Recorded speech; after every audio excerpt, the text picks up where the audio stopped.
कुणाची बायको आहे त्याची माहिती सभागृहाला पुढच्या अधिवेशनाच्या पहिल्या दिवशी द्यावी की आमदारांच्या बायकोने दबाव टाकला खराब दूध घेण्यासाठी।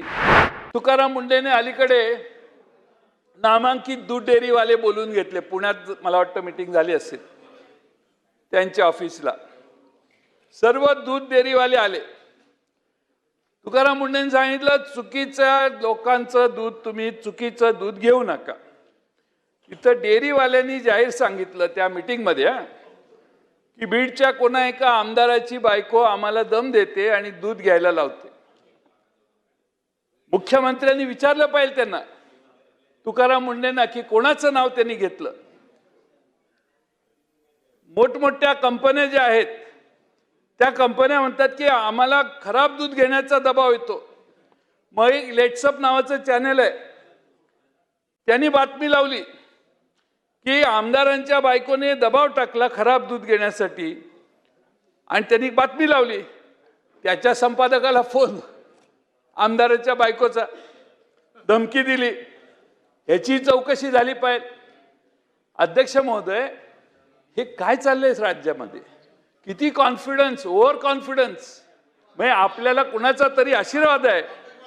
बसा बसा बसा बसा, बोला।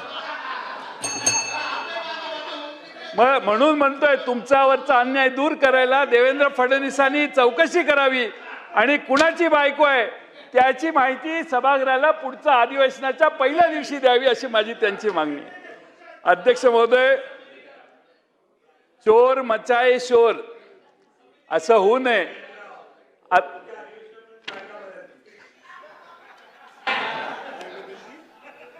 मी हे ऐकलेलं नाही म्हणून मी त्याचा उल्लेख करत नाही, रेकॉर्डला होईल। मी रेकॉर्डवर पण घेतलेलं नाही। थँक्यू। सध्या दूध व्यवसायात असं होऊ नये अशी आमची विनंती आहे। चोर मचाए शोर, उलटा चोर कोतवाल को डाटे, एवढी काळजी अध्यक्ष महोदय घ्यावी। अध्यक्ष महोदय, वेळ कमी आहे याची मला जाणीव आहे आणि त्यामुळं मी 2 मुद्दे मांडून माझं भाषण संपवणार आहे।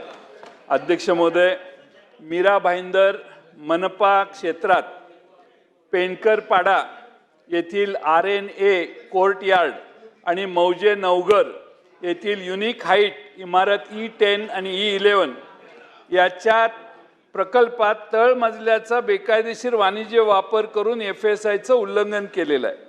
प्रकल्पामध्ये अनधिकृत दुकाने, सदनिका विकण्यासाठी विकासकाने मीरा भाईंदर मनपाचे खोटे, बोगस, बनावट नकाशे, दाखले तयार करून शेकडो लोकांची कोट्यावधी रुपयाची फसवणूक केलेली आहे।